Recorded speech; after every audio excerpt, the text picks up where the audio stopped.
side against Mad Team is really good. Because Mad Team, they're not very good at drafting strong laners, and KT now get a bunch of counter picks. Not only that, when they do draft strong laners, Leon and Uniboy have consistently let their team down in early game situations. Yeah, that's why don't do it. Just draft for team fights. Even when they were playing against, like Fofo in the semifinals, Uniboy was getting solo killed in that series. So, Maple did the same. Yeah, Maple was arguably even scarier in that situation. Yukal on the Syndra was petrifying. I just don't understand how you make that trade where Uniboy gets a good matchup. I mean, what we have seen teams do in the past, if your mid laner is a lot weaker than the other one, picks like Malzahar kind of become the thing, or maybe a Lulu in there. Malzahar can lose lane pretty hard, but at least you bring suppression, so that's something for your team. They need to just find a way to make sure Uniboy does not get completely destroyed. Yeah, and this is interesting because Breeze has just locked in the Kai'Sa. And whilst Kai'Sa is a power pick, we keep talking about the fact that this guy is willing to play mid-game carries. It wasn't until they played Flash Wolves, a team that clearly outclassed the Mad Team lineup in the final game of the LMS final, that they were willing to go towards this champion, and it did not look pretty. So this is pretty interesting because that's an Aurelia locked in there for KT with Aatrox still left up. So could be flex, of course. We've seen it mid be pretty impressive, but maybe Sneb's got something on his mind. I agree. Could be. I think it's just Yukal saying, you know what, Uniboy, you got nothing here. Like, I just need this one champ. I don't want to risk it getting banned in the second phase. And with this pick, I can carry this game. And people were telling me, Martin, you in particular, that I had over-indexed in my Mad Team preparation, that I had sat down and watched so many of their games. I was looking for a way for them to get Uniboy out of the mid lane laning phase. Sandra? And so much of it was actually not even priority picking his lane, was getting a good jungler for Kongyu that could just support him in that mid lane. It's such a potent area, and they're not going towards it at the moment. It makes me a little bit worried. I mean, if they go Lissandra plus early game jungler, there's good setup around mid lane. The other strategy for them in the past has been banning a lot of mid laners, but they didn't go for it. This time only the Akali was banned away, and that's almost more of a top lane at this point. But with Aurelia early locked in, I really feel like Yukal's just saying, I am so confident. If I get a carry pick in the mid lane, there's nothing you can do against me. And I wonder if we see the Taliyah or the Olaf, because there are a couple of picks left for Kongyu in that jungle position. But look at this. Rakan? They did the thing we've already seen a couple of teams do, where they go Kai'Sa, Rakan, and they basically surrender the early laning phase, but there's already a Varus on the other side, and Leona. Exactly, what's the counter pick we have seen to Rakan? It's Leona. Mad Team, your laning phase bot lane is not going to be fun. You said draft for team fight, Martin. That's true. That's fair. You are correct. I didn't think necessarily you had to go for the Rakan here. Agree. And there's Syndra banned away from KT, so going to keep that away from Uniboy as well. That's really interesting. So that's like a top lane flex that they're worried about here with the Lissandra. We've already seen it played once with the Aftershock there from Licorice, and potentially other teams picking it up. We've seen it as a mid lane pick as well. Direwolves mid lane and triple picked it up. Didn't have much success with it, but was one of the better performing members. He tried. Yeah, he really did try. I mean, he was dragging people with him at one point. He really tried. Really wasn't going his favor. Well, we can see Mad Team banning away Scores champion. They're going to take Kindred off the board. KT respond with Sion, another solo lane ban taken away. And honestly, Spawn, you already talked about the potential jungle pick. Like, Kongyu needs to just lock in something where he can be a huge carry for this team. Because right now, they don't have that bridge between the early game and the late game. So I feel like you need an early game jungler to and I do that. feel like the impressive thing here is if they just pick up the Aatrox now, then they have the opportunity to last pick jungle for score. So if it is going to be an Olaf, then he can take something like Elise in. If it's a Taliyah, maybe he can take something like an Olaf. And they just have the flexibility to play around it. Interesting that that's not what they're going for. I like this Taliyah pick here, though, for score. I mean, we've seen it a lot in the jungle, been pretty successful so far. And if they absolutely have to flex it for you, Cal, who was the Taliyah guy, they can if they need to really make a last-minute pivot in the draw. I mean, Score was also one of the best Taliyah junglers in Korea because he's so smart in terms of pathing. He knows where to be and how to pressure on the map with the extra mobility she does bring when she's moving around.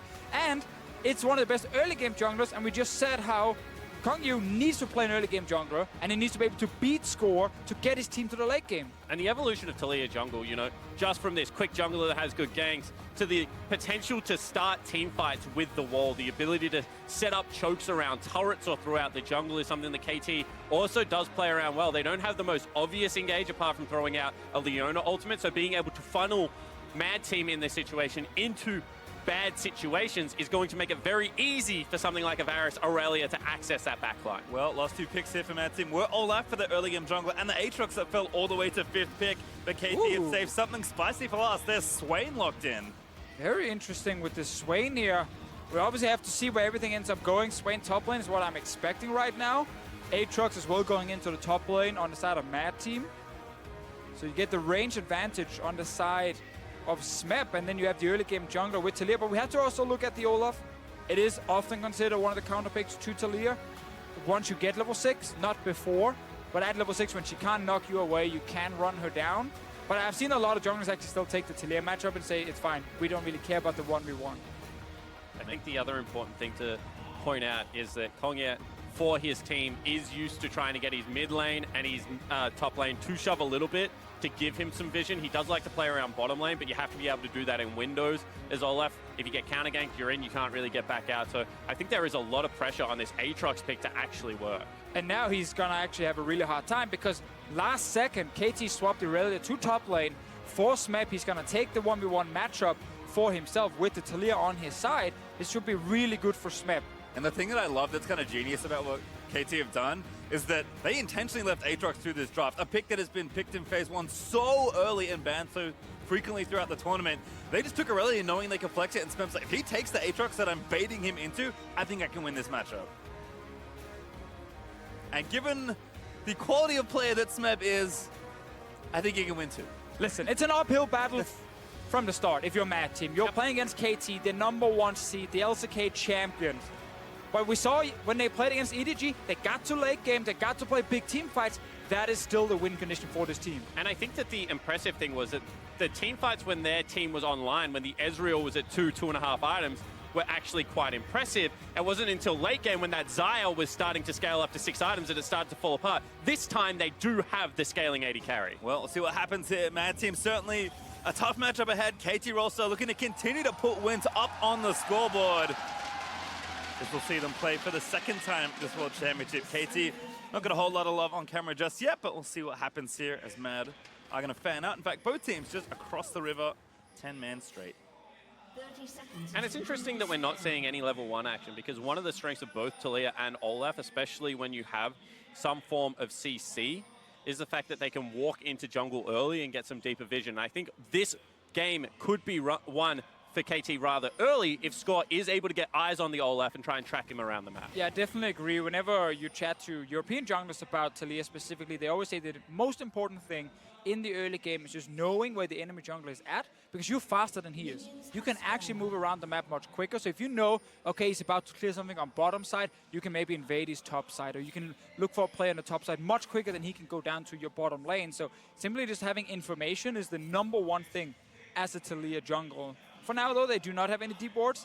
I did just notice the bot lane from Mad Team are running double cleanse. And I was going to mention that that is something that they have done in the past. However, they do normally do it with a spell book, not with the Guardian. So this is a super defensive setup. Yeah, the problem for Rakan is he's been actually nerfed so many times in the early game that he needs to run Guardian. Like, he just needs that keystone to have a proper laning phase, especially now that he got counterpicked with the Leona, and a Varus was also stronger in the early game than a Kai'Sa. Like, KT's bot lane is just set up to win. Going to be a struggle certainly there as UCAL does pull Uniboy in with the E, gets a bit of early trade damage down. Also, Fox Grasp of the Undying. We've seen this a little bit from Swain's here and there, usually in top side, but he's going to have it here in mid as well. As Electrocute Fox on the other side for Uniboy. Yeah, and that's the other thing I wanted to point out is that it is a very regular keystone on the Lissandra, but the fact that it has been just nerfed so many times, it is interesting to see the aggressive choice.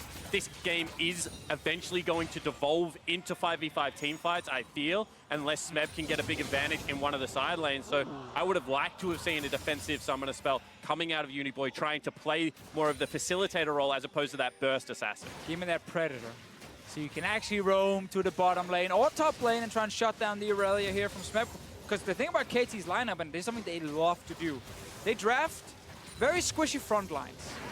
This is effectively 4 carries and a Leona support as the tank right now. That means if you do actually end up overextending slightly, or maybe you fall a little bit behind, you're going to get bursted down very quickly by things like Lissandra. So I actually think on the side of Mad Team, there are ways where you can try and get the advantage because of the squishy champions. Nice little trade there again from UCal. Does grab the pull and combo Uniboy in for a little bit of damage as Lissandra is trying to get the wave pushed up. Also see Score on the right-hand side is dipped down towards that Scuttle Crab. And Smeb right now has been a little bit of a bully trying to hold the wave frozen near the turret.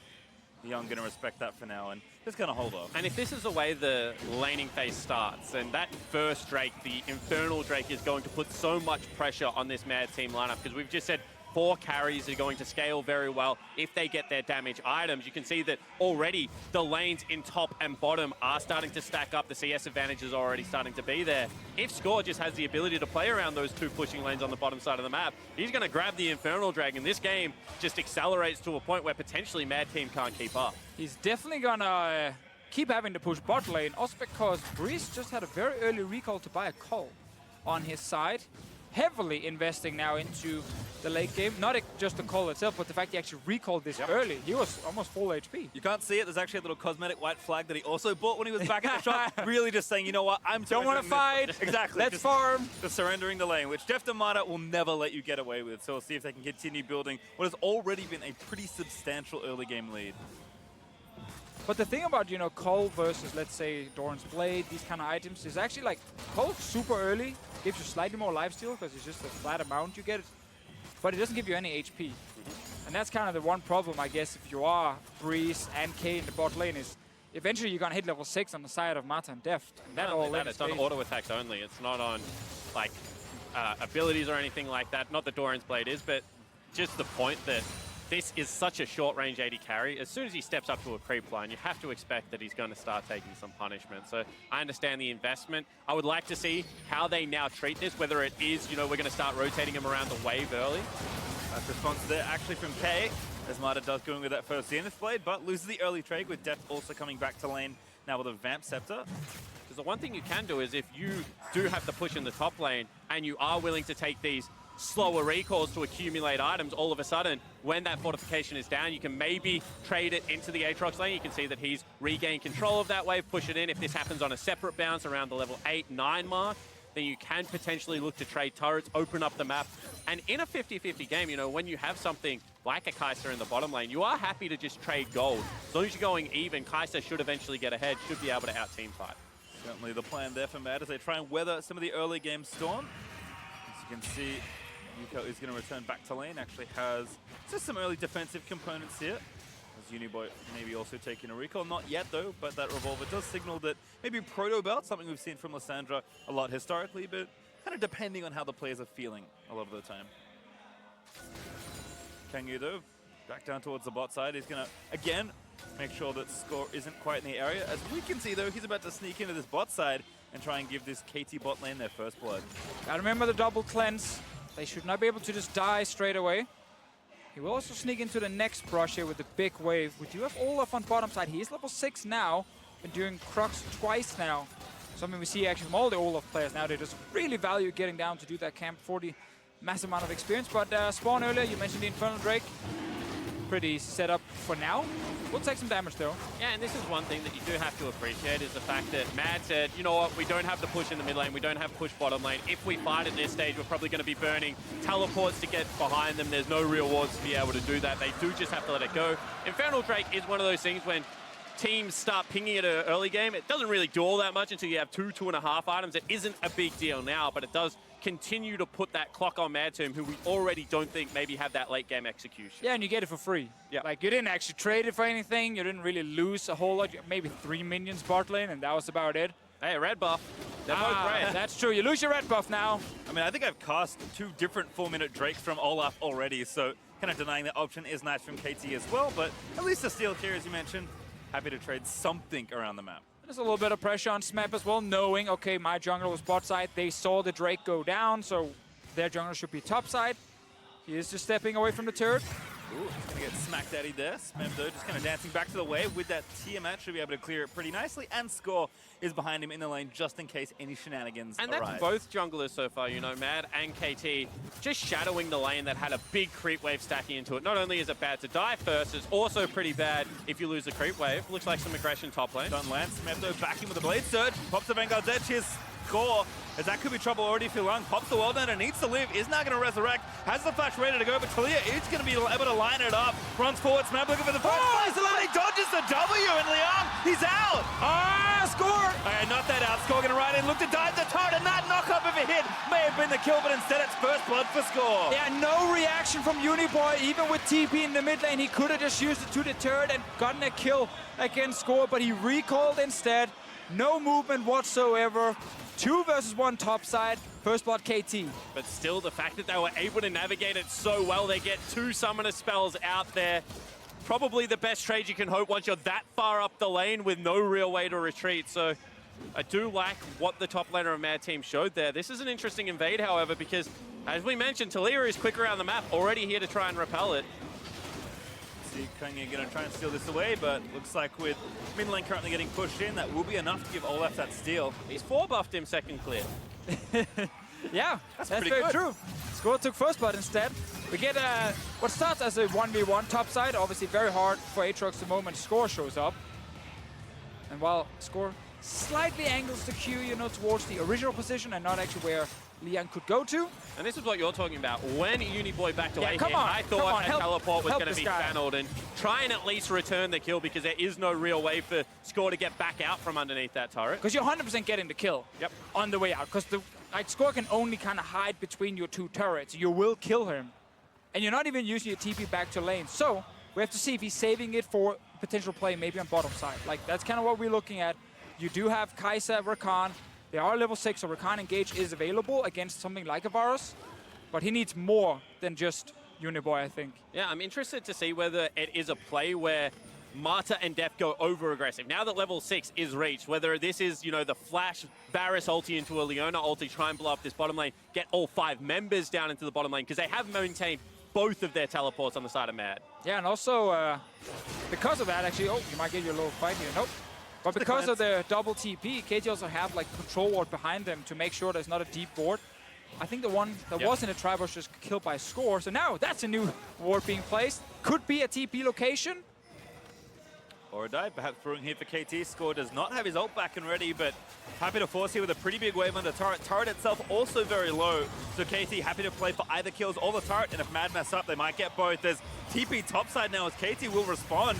Smeb taking a little bit of heat. It's currently 1v3 under the turret, but Yukal here is going to pop the ulti and maybe look for something, but again, just trying to keep them off the objective.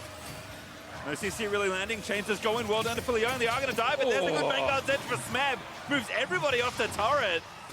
And that is not what you want if you're Mad, because all of a sudden you've lost the first turret, still Score is pressuring down there in the bottom lane.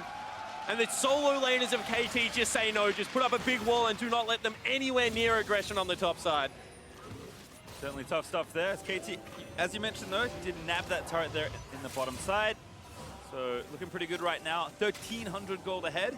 And KT is so smart, because the play that most teams would be looking there is we've got a stacked up wave, we've got a Leona ult, he has no cleanse, let's pull the trigger, let's get all 5 members down there. But they realize that the counterplay is the double teleport, is the ability to collapse, have the CC and take them out. So instead, they don't even go for it, they just pressure, they force them away from the turret. Obviously when Mad go for the play on the opposite side of the map, they're also able to use Yukal's teleport to repel that. Just very nice awareness of what plays are opening for Mad and stifling that off the map.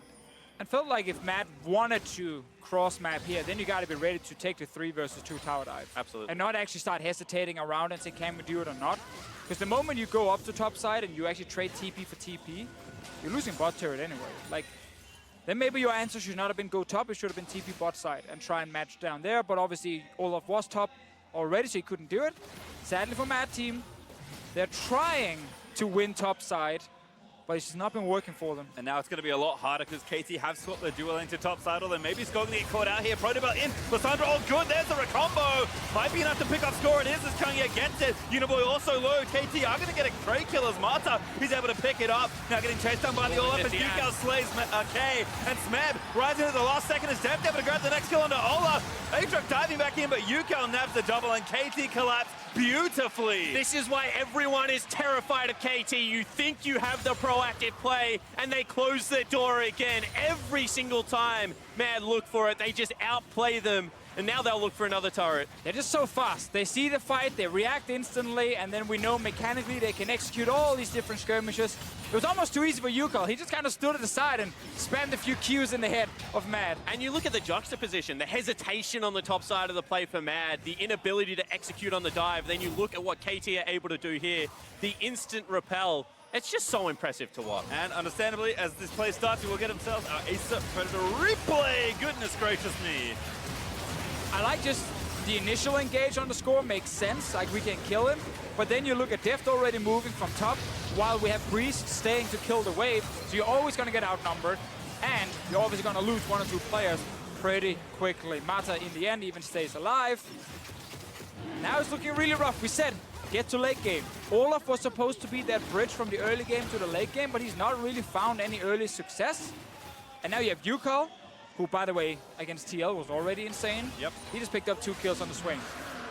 Well, another Drake as well for KT, continuing to stack advantages here now, 3,000 gold ahead, as Mad still kind of getting shut out off the map. They have 1 kill, and that's it for their success so far in this game. And you know UCAL's feeling it right now, because he's got a first item Magi. He's learning from Jizuke. Ah, is that what's happening? Yeah, you need the soul.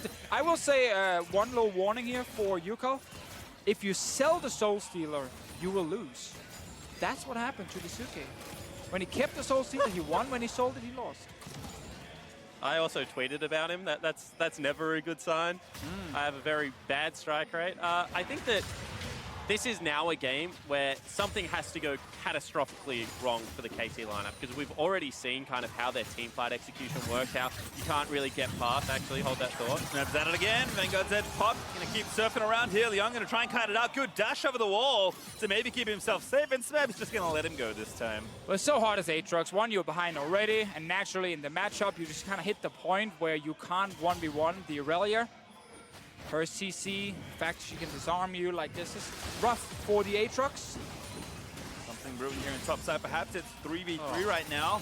That turret is getting chunked out. Now this early power Varus Def did not go Rageblade first. Went Blade of the Ruin King into pickaxe for a lot of early strength, and KT taking 2 turrets already. And you've done the right thing. You've rotated your jungler over. You're just looking to repel. You're not looking for the fight. But unfortunately, Def doesn't really care. Just sits there, prioritizes the right objective. UCAL already moving.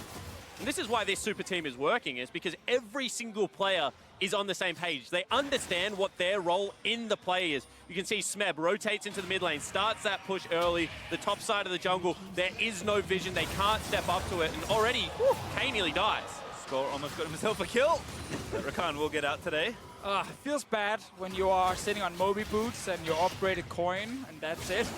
And the enemy team is already on 1 item, almost 2 on the other side. You're gonna die very quickly here as a Rakan. It feels like Mad Team, they have like 1 fight left where they must get a couple of kills and then a tower or 2 to get back in this game. Otherwise, KT will just keep taking everything. And there's the Rift Herald over for KT as well. Usually this is the thing that gives you either your first outer turret or the one you're missing. KT instead have the luxury of using it on a tier 2. And the problem is that some of their plays are going to have to come from deep teleports. But you have a look at the vision right now that KT's been able to maintain. There is no vision in KT's jungle. There is no ward past river that you can look to go towards to get maybe a cheeky flank onto someone like Def, blow him up and try and equalize a team fight, which means that the creativity has to be insane for something to work. They got the ward now when KT pushes for the tier 2 mid turret. Right behind them. Ward is just here, bottom of the screen. Sadly, Mata might spot it now. And the thing is that Deft even just reads the play. He just says, you know what? I am so far up in items, I'm not going to lose a straight damage per second race regardless. My top side of the map is so far behind. I probably am where the play is, so I'm just going to buy the QSS. I'm going to try and nullify some of that. That's actually one of the worst feelings in League of Legends. When you know you're behind and you see the other people can start building defensive items, so there's even less of a chance you can actually kill them, and they will still deal more damage than you deal. Well, certainly, again, luxuries that KT are afforded for the advantage they have built on about 5,000 gold ahead as they're fading down towards this right-hand side. Score with that Rift Herald, maybe you wanted to get something started, and Mata leading the charge. And it's the simple things in League of Legends that make me happy, Pastry. It's going to be the Dragon as the next major objective. So Smeb, as he has no teleport right now, plays on the objective. UCAL has the flexibility to be able to go to the top side of the map, play with the teleport there. It is going to be matched, but they've already been winning their isolated lane. They push in as a unit. get secure wards around a pushing bottom lane. This is just KT, like, slowly but surely taking over quadrants of the map. But now you do have the chance of a TP flank. There's a couple of wards behind KT that they didn't manage to spot. They were placed like out in the middle of the jungle. You have TP ready for Uniboy. They're still pushing here with the Rift Herald. If you're gonna do it, it should be now. Yeah, you've got to do it before you perhaps lose this inhibitor turret as KT Siege will actually peter out. They took the tier 2. They'll get the charge on the inhibitor turret, but no need to do much else. They are going to rotate to UCal here in mid lane, who's done some damage to that turret already. Uniboy does not take the first claw. Mad again. Have to start defending at some point, but Marta finds the first blade. There's into the solo play, the CC chain, enough to kill Young with World Ender available. And the problem is you go for the play, it's uncoordinated, it's not on the same page, it just looks sloppy. And we were saying this about TL versus KT. They just didn't make a play. They never really tried to get the game back on their style. But I just think that KT at the moment plays such high pressure League of Legends that whilst you're in the game, you just don't feel like you have that window to execute. And that is the problem for Mad Team. We already said in the pick and ban phase, in terms of early laners or early game and how good your laners are, they are completely outmatched against KT.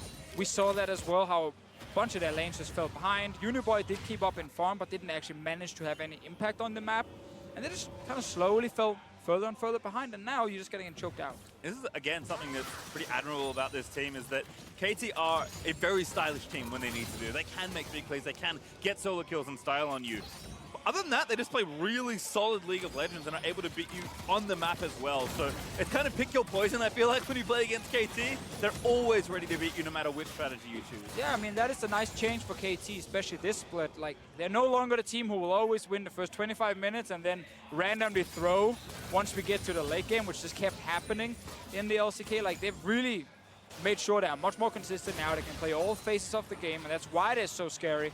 And a lot of people look at them as one of the potential favorites to win Worlds. And kind of the last hurdle was, can they do that in big games, right? Because historically they've been able to make things like playoffs runs, but they've never been able to execute in that best of 5. Well, this year they'll even able to do that. So I think that this really is the team. If you are talking about S-tier favorites, you do have to include with RNG right now.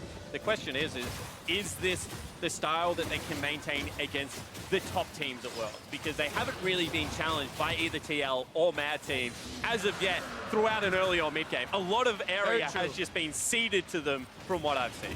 I think based on the games we've seen in this group, even though it's only been a few, obviously we're casting the teams who've only played once already, but based on those games, like KT looked like the kind of team who can 6-0 in their group.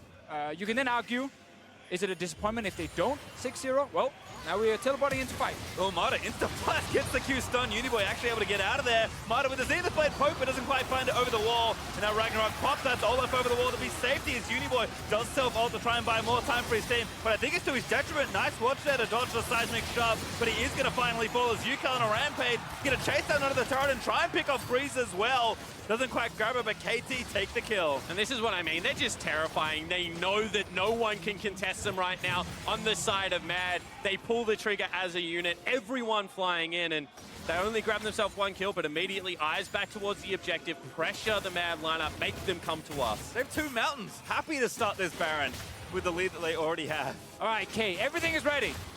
Get in there, be annoying, see if you can maybe stop them from Goodbye, Baron. burning it down in time, but of course there's nothing he can do. I actually respect him for trying to save the KDA. Don't want to be the guy who just dies for nothing. That's what it's all about now. You just stat pad till the end of the game. With that 6-0-1-1 KDA, you know, that looks good on the stat sheets. Better than the 0-3, but this is once again just decisiveness.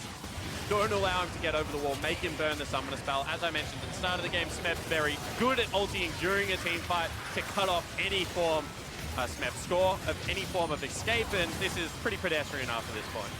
At least Uniboy got like almost the maximum amount of like CC and time you can actually buy. It just didn't do that much. As Alessandro, sadly, there was no follow-up to actually help him. Team simply were not ready to actually join. And this is always the age-old question. Is it scarier to lose against RNG when Uzi smashes your 80 carry in lane? You feel like you never had a window. Or whether a team does this to you, just slowly pushes out 3 waves, just takes your turrets in a 2v2, goes into your jungle, takes away all form of economy for your jungler, and then at a certain point in the game, you know, this game, 22 minutes in, you feel like you have no way to actually play now. Two different styles, but I think both equally terrifying. He got the minion. Murder's trying stuff, I think, at this point. Again, KT don't need to do too much more with their 10,000 gold lead, but K, he's going to try and make the play happen, and Death makes him pay by taking him off the map. Yuka looking for a flank, pops the ult, he needs more Magi stacks, he's only got 14. Give the man some stacks! Smeb going to take the next one down as Kanye dies, and KT diving with impunity towards Mad's Nexus. K just nearly killed himself by dashing through the pebbles both ways. This is a rough game. I mean, 23 minutes in, KT are gonna finish it right now. They probably want some more kills. Yep, TP back in. We'll see what they can do here as Mad starting to get pressed towards their fountain. Ult from Death gonna catch Lysandra, who's forced to pop back into stasis. KT again just escorting these minions in. No core taken, turret 1 dead. KT Oh, they're running away. I believe the previous quickest game was like 26 minutes or something. 21 minutes. Oh, 21 was it? Who had, at all-time world? Yes. I was talking about this year. I think 26-47 or something along those lines. Oh, no, I meant like doing play-ins and so on. Yeah. But, whoa, this is not going to be that quick then. Not the quickest victory. Still pretty speedy, all things considered, as KT will actually back that after taking only one Nexus turret. Is this how you normally build your Swain? Yeah, very often. I normally have 0 stacks on the Soul Stealer, but I have it, you know. It's the inverse of Yukel's deaths to stacks. You have the other one. You have 16 deaths and 0 stacks. Exactly. All right, well, let's just Here we go. That's a great stun. Immediately minion is out of action. He cannot take down KT. And then they can actually go for the tower dive. Def and the rest of the team. Poor K, he jumps in. I think he gets randomly hit by a Q from Score and 1 auto attack from Deft, and he's basically dead. We also took about 5 of those pebbles just in the middle of a fight for no, I mean, for a reason. He tried to get the initiation his team needed, but the problem is you're just so far behind at this stage. League of Legends isn't one of those games that even though, you know, the game is scoreboard in their favor, it's still neutral. It's a game that gets harder to win as you fall behind. And I think that this game is a perfect example of how hard a game can get to climb back into. It's like a football game where when you fall behind, you have to take a guy out of the field. And then Yeah, or the field starts tilting or something, tilting right? towards you. Your goal suddenly gets bigger and bigger. Theirs gets smaller and smaller. You're like, I don't know. I feel it's pretty hard to win now. All right, well, KT just trying to put the finishing touches on this game. Don't have Baron anymore, but don't need to worry too much else otherwise, as Yukel, again, with 16 stacks, a Rod of Ages almost fully stacked, and a Death Cap already finished. And he needs 25, like, before he can That's why they didn't end the game. win this game here. I want to see him.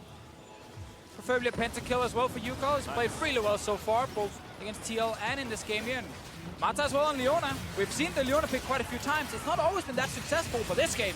Ooh, Unicorn gonna try here. Death actually grabbed the shutdown. Able to run it in. Maybe Mad finally found the fight they needed. Instead, Smeb dives onto the backside, and KT is just too little, too late for the squad. As KT gonna take down the last kill, grab the ace, and polish off the game. And Yukel, he got his 25 stacks in the end. They get to win the game as well. KT waltz in and finish off the Nexus. A dominant second game here. Looking again to win every single game through groups. The Korean hope. KT, the only team actually picking up wins. I mean, it's a pretty good last hope. To be perfectly frank with the situation, KT right now look like a monster. They only gave up 2 kills in that game. They built themselves a 15,000 gold lead in 26 minutes of League of Legends. And across the board, really standout performances from everyone. Yeah, pretty much perfect on their side. And we mentioned this during the game before as well. Like, Mad Team are just not, their playstyle is not suited to beat a team like KT. It's too slow, it's too focused on trying to get to the late game. You don't want to risk too many things. And we've seen other teams doing Worlds now have success when they said, you know what, we don't want to play slow. We want to try and take the 50-50s. We want to go for big aggressive plays. That's not what Mad Team likes to do. So when they play a team like KT, they sadly end up looking like they're doing nothing. Yeah, and unfortunately for Mad Team, this is a team that has kind of had regional success through playing